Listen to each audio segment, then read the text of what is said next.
Hey guys, welcome back to Matthew's Ballistics. Today I've got 3 guns and 3 different kinds of ammunition I'm shooting. All of it is 454 Casull. So gun number 1, of course, is my Taurus Raging Judge Magnum, the Taurus 513 model with a 6.5 inch barrel. And then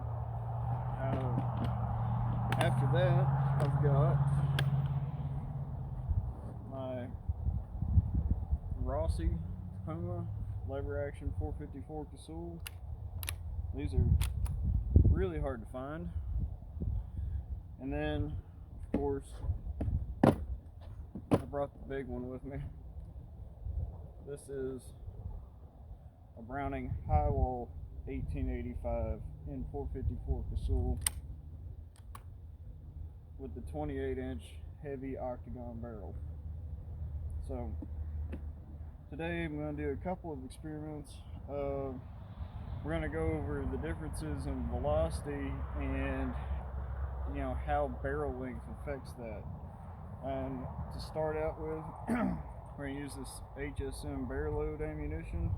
These are 325 grain hard cast, and then we'll use some Hornady 300 grain XTP mag hollow points, and then these are 325 grain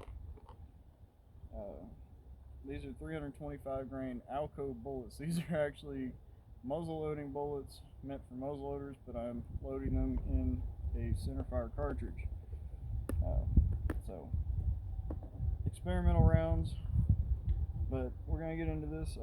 First, I'm going to load 3 rounds of the barrel loads into the revolver and check the velocity on that. And then we're going to go a 20-inch barrel on the Rossi. And these bullets, the OAL on them are a little bit too long, so I have to single feed them in the lever action.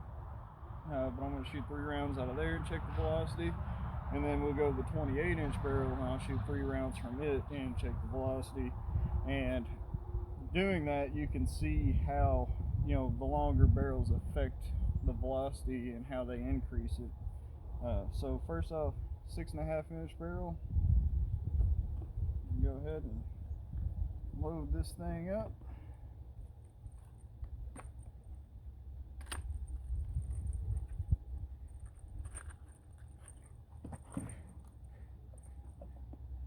The one thing I do like about the HSM barrel loads is that they used Starline brass.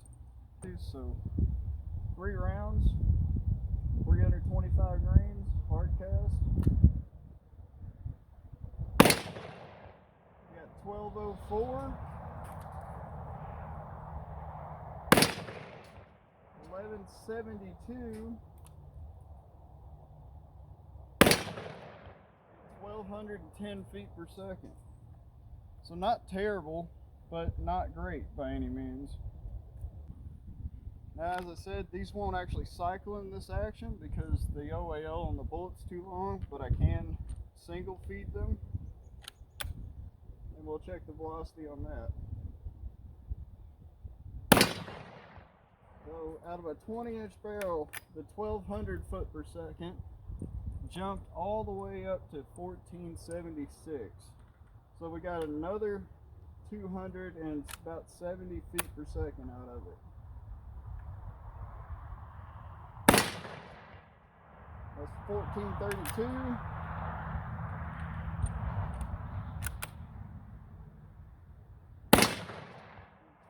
$14.53. Now we're going to go ahead, switch to the 28-inch barrel and do the same test.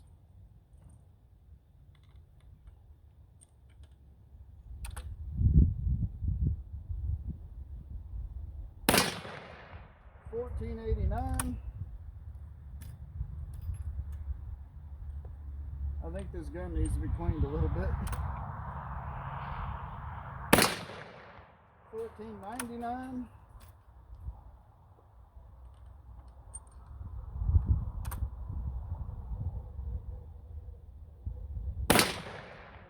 1489.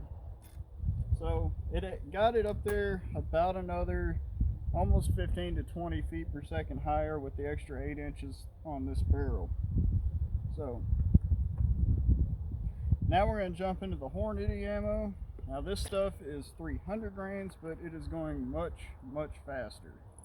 These are probably about as close to full power 454 as you can get as far as store-bought ammunition.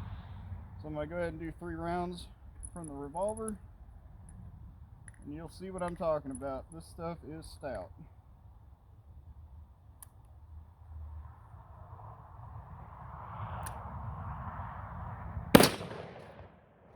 (1,668 feet per second).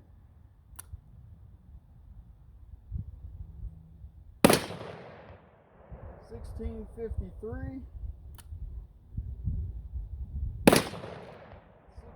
1667.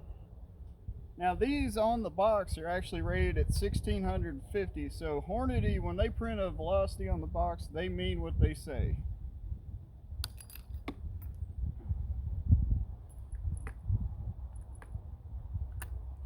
Now these actually will feed well in the lever action Rossi, so I'm going to go ahead and, oops, that's an empty one. I'm going to go ahead and push those in there. I love this little gun so much. It cycles good and it shoots good. It's very accurate.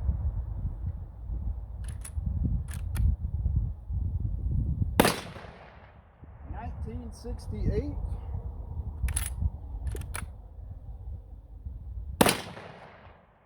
1970. 1971. So real hot, real accurate, very consistent loading on these rounds. Now we're going to use the same rounds in the 28-inch barrel.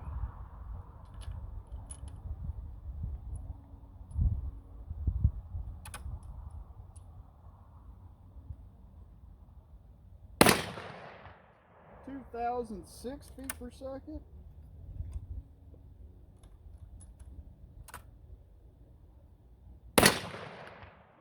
1998.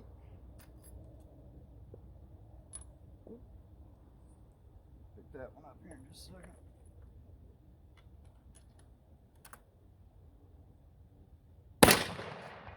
2,017 feet per second. So, as you can tell, longer barrel means way more velocity and way more power. We're getting about 400 feet per second more velocity out of the rifle than we are the pistol. So we've tested the HSM bear loads, we've tested the Hornady, we've checked velocity, we've compared those. Now we're going experimental here.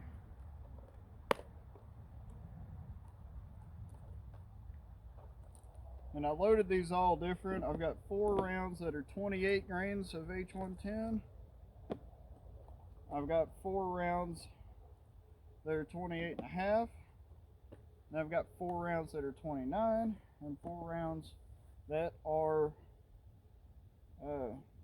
29 and a half grains. Of course, this is behind a 325 grain Alco bullet. These are designed for muzzleloaders, but they seem to be working really well out of a centerfire cartridge. I haven't tested them in a handgun yet, and I will do that probably in a later video. I'll reload some of these, download them a little bit, that way they're not going to destroy my handgun or destroy my hand while I'm shooting it. So, doing this to check for velocities on these, mostly, and then I'm going to reload some more and we'll actually go to the gun range and we'll check for accuracy.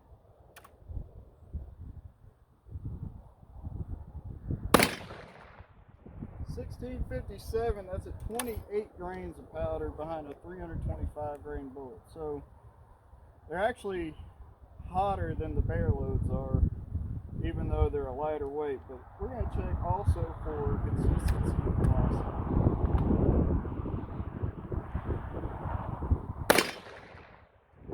1720, so that jumped up there pretty high.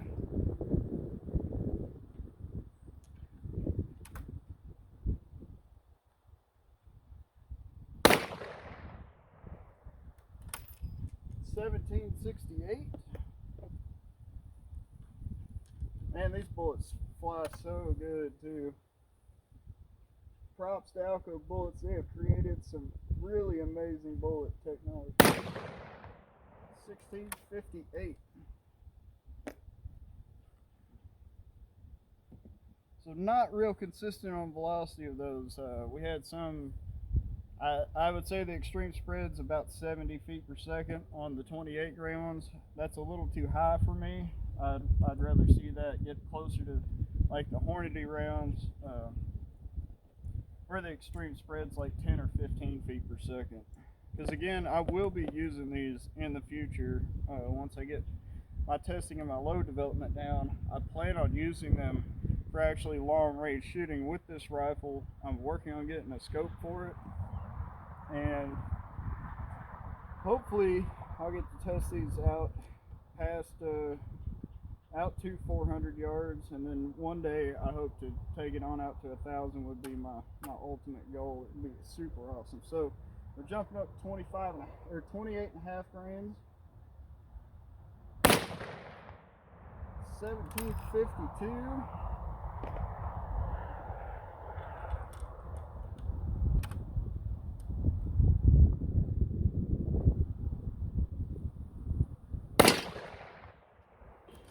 $17.74.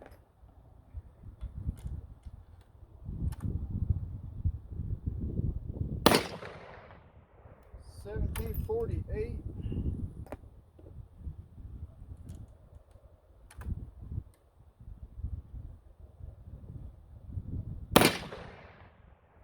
And $15.66. Not sure why that one's so much lower. We were doing good there. All right. Now we're gonna go 29 grains. I'm gonna save 2 of those for accuracy tests, and then I'm gonna do 2 at 29 and a half, and save 2 for an accuracy test. And I'm gonna go get a piece of cardboard here in a second. I'm gonna shoot them through the cardboard to make sure that these are not keyholing or tumbling in the air, because I want to avoid that. And the 300 grain ones worked perfectly. There was absolutely no tumbling. They're extremely accurate. The 325s, I don't know. The bullet's longer, it's heavier. I don't know if it's going to stabilize as well. So right now I'm only shooting about 20 yards into this backstop, but so hopefully I can check here in just a second to make sure that they're not tumbling with the last 4 rounds. So 29 grains.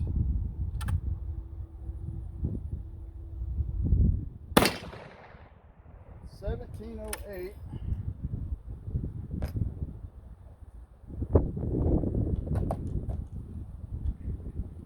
Wind's kicking up out here. 1784. And then 29 and a half grains.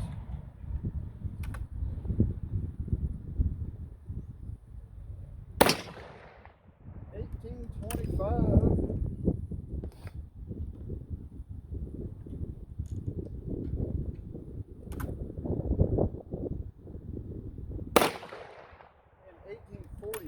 So I think we're starting to see more consistent velocities, getting them up at a higher speed, and that's really where the 454 Casull shines, is shooting big bullets at high velocities. Alright, so I'm gonna go get a piece of cardboard, set it up, and I'm gonna check these rounds just to make sure they're flying straight through the target and that they're not keyholing in any way. My cardboard set up down there. I'm going to step back and I'm going to send 4 more rounds through it, and we're going to go take a look and make sure that the rounds are not keyholing and going sideways and tumbling into the target. We're going with the 29 grainers first.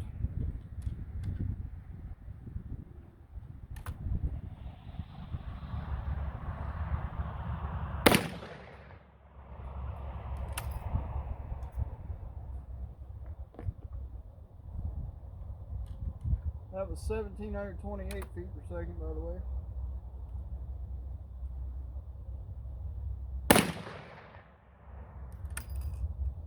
$18.03, and then 29.5 grains. And I can already tell you by the holes in the targets, I don't think they're keyholing. I think they're actually doing what I want them to do.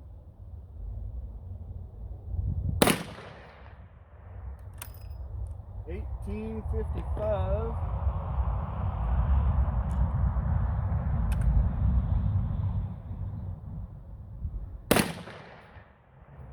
$17.48. All right, let's go down there and let's go take a walk down here and check this out. All right, so look at that. All 4 of those rounds went straight through, no keyholing. But what I am noticing is, and this is pretty crazy because this is a really fresh piece of cardboard, but look at all the shrapnel that came back through the cardboard off the steel backstop. So that tells you right there, if you were pretty close to this, shooting at it point blank, there would be shrapnel coming straight back at you. There's where the rounds went through, 4 rounds there, and then you can see all the holes. There's bits of jacket stuck in this cardboard, and this was, you know, a cardboard box, so I'm sure there's some pieces down in the bottom of it. Pretty wild. Now that we've shot you know, about $60 or $70 worth of ammunition at this steel backstop, check that out. It's one of those aluminum tips.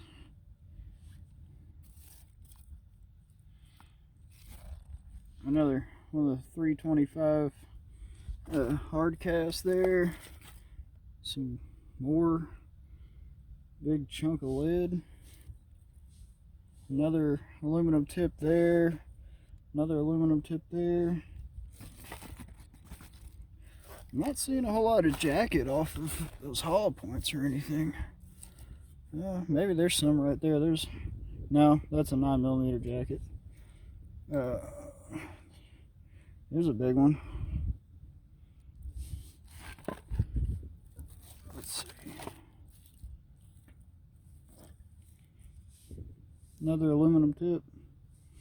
So those aluminum tips that were hitting this wood, and it looks like they're breaking off almost immediately.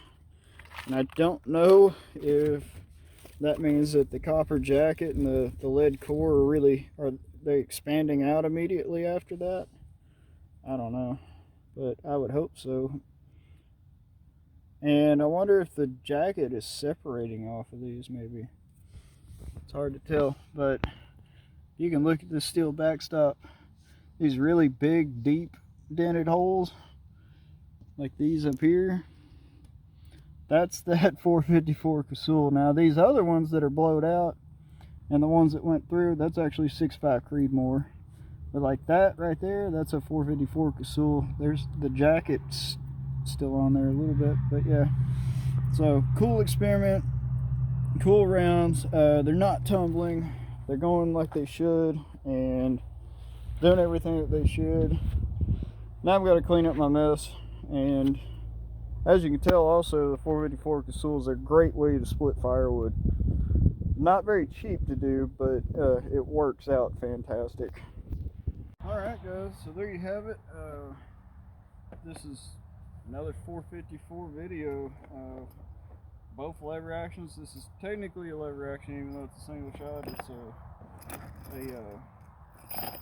1885 high wall falling block action.